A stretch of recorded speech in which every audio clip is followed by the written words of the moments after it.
Hey there! Today we're diving into an interesting problem that some developers may encounter in their coding adventures. Picture this. A rare Chinese character turns into a junk character after some processing. Quite the head-scratcher, right? But fret not, we're here to unravel this mystery and shed some light on the issue. In comes the solution to our conundrum. The culprit lies in the representation of the Chinese character in Unicode, specifically U+2137C.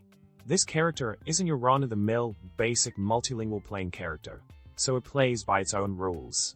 When you append just the first part of the UTF-16 code units that make up the character, chaos ensues. Instead, by understanding that a string consists of UTF-16 code units, we can stitch together the complete character and avoid running into trouble. Now, let's wrap it all up with a bow. Remember, when dealing with uncommon characters like our elusive Chinese friend, it's crucial to handle them with care and consideration for their UTF-16 makeup. So, next time you encounter a similar situation, you'll be armed with the knowledge to tackle it head-on.